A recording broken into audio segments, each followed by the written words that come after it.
Welcome back to the Ancestral Findings Podcast. Cheryl Holdridge was a Mouseketeer on the Mickey Mouse Club, beginning with the second season and working on it on the third season as well. She was put on the red team, but not used much in solos on the show. She married 3 times, with her first marriage giving her the title of Countess, and was widowed twice. A talented dancer and actress, she had an active acting career until her first marriage.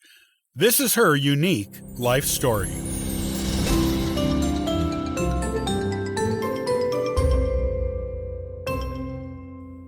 Cheryl Lynn Holdridge was born on June 20th, 1944. Her surname at birth was Phelps.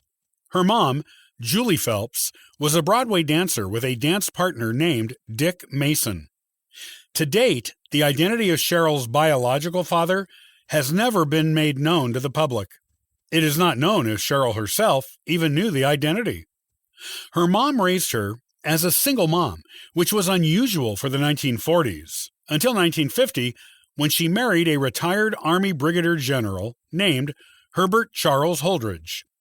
Cheryl's stepfather formally adopted her in 1953 and gave her his surname, which she used from that point on in her life. Cheryl's adoptive father was into politics and was an idealist and visionary with dreams of a national utopia. This made him a bit too out there for traditional politics, though this did not stop him from frequently running for president of the United States, which he obviously was never elected to. Because of his military background and well-known pacifist political views, he frequently made the news, including his adoption of Cheryl, which was reported in the Los Angeles Times, along with a photo of the happy new family. Thanks to the adoption, Cheryl gained a brother, John Holdridge, who was a career diplomat who was 20 years older than her.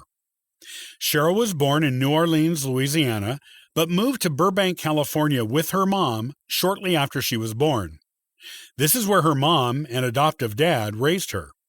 As a child in Burbank, Cheryl took ballet lessons with Joyce Cole in North Hollywood. Thanks to Joyce's exceptional instruction and Cheryl's natural talent, Cheryl was able to audition for the New York City Ballet's LA production of The Nutcracker, which she was cast in. She also started performing in TV commercials when she was 10 years old. When she was 11 years old, she was cast as an extra in the musical movie Carousel. When the Disney Studios were casting for new Mouseketeers for the second season of the Mickey Mouse Club, Cheryl took some initiative and called the casting director herself to arrange an audition, without telling her mom or her agent that she'd done it. The young girl's ambition paid off, and she was cast as a Mouseketeer for the show's second season. Like other cast members, she was officially let go the third season, but was called after being released from her contract and offered a new one for the third season.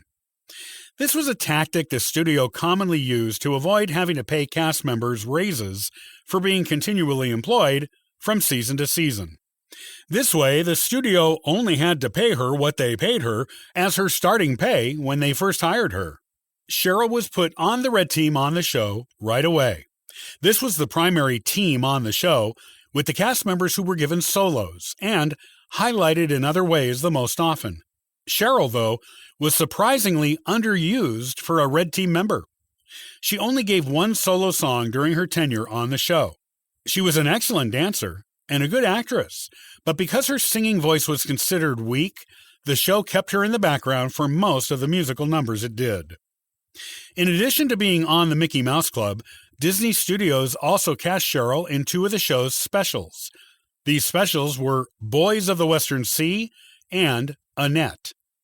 After the show ended, Cheryl went to high school at Van Nuys High School, then Grant High School, graduating in 1961. While some of the other Mouseketeers found fitting into high school after the show to be challenging, either being bullied or feeling like they didn't fit in, this wasn't true for Cheryl. She was accepted by her classmates as one of them and was popular. She graduated early, too, at only 16 years old. So she excelled as a student in both the social aspect and in academics. While in high school, and for a short while afterward, She made appearances on popular network TV shows in guest roles. Some of her credits include Leave It to Beaver, The Rifleman, The Adventures of Ozzie and Harriet, My Three Sons, Bewitched, Bringing Up Buddy, Bachelor Father, and The Dick Van Dyke Show. On Leave It to Beaver, she had a recurring role for a few episodes as Wally Cleaver's girlfriend. She also went on the 1960 Mouseketeer tour of Australia. In 1964, Cheryl married a race car driver named Lance Reventlow.